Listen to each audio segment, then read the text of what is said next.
Suddenly, Thomas felt very worried. Bust my buffers. I can't do this. Spencer will win a contest for strength. The other engines saw that their friend was worried. You're the #1 engine on Sodor, and you'll show Spencer that Sodor engines are more special than he is. I know that because you're my best friend. Thomas looked at his best friend, Percy. Percy believed in him. I will meet Spencer at dawn, and I will win. Early the next morning, in the cold light of dawn, Thomas and his friends waited for Spencer. They could see a streak of silver engine puffing towards them. It was Spencer. Thomas felt worried. I can't do this, Percy. Yes, you can, Thomas. You always tell us we can do whatever we want to. So can you. The tracks were cleared for Spencer and Thomas, and both engines were coupled up to their heavy loads. Edward puffed forward. You will each take different tracks round the island. You may only stop for coal and water.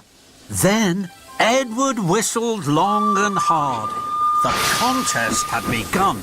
Spencer and Thomas pumped their pistons. Thomas puffed off with a heave and a huff. I can do it. I'll puff for longer. I'll show Spencer I really am stronger.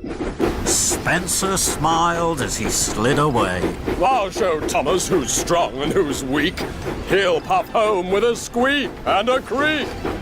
The other engines watched and worried. Then they blew their whistles long and strong. Good luck, Thomas! Thomas and Spencer puffed round the island. They clickety-clacked along the tracks. They whooshed through woods. And they huffed up hills. Spencer steamed and smiled. He raced and he roared. Thomas puffed and huffed. He heaved and he hauled. Silly little engine. When will he learn? You can do whatever you want to, and I want to win. Thomas was huffing up a steep slope. He was puffing and panting, and his axles ached. At last he reached the top. Hooray! I did it! Then there was trouble. There was a clang and a prang. Thomas gasped. Cinders and ashes! I've broken my brakes! Thomas's wheels started to whir and to wobble.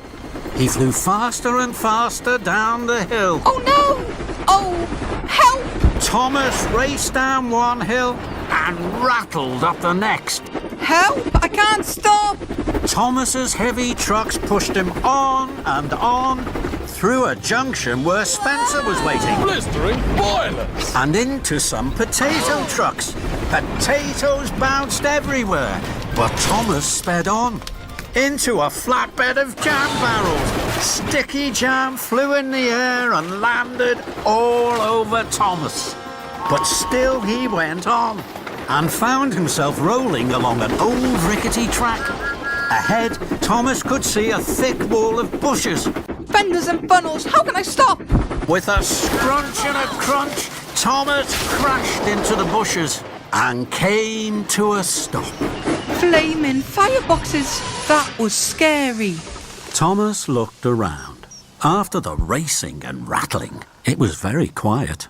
Spencer will be back at the shunting yards now. He'll be puffing with pride because he won the contest. And my best friend Percy will be wondering where I am. I don't know where I am. Everything was very quiet. Thomas didn't know what to do. Then he heard a voice. Hello? Thomas looked around. There was no one there. He waited, hardly daring to puff.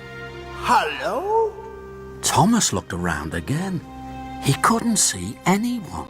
The voice seems to be coming from the bushes. Very slowly, Thomas chuffed forward into the bushes. The branches crackled and crunched. Then Thomas gasped.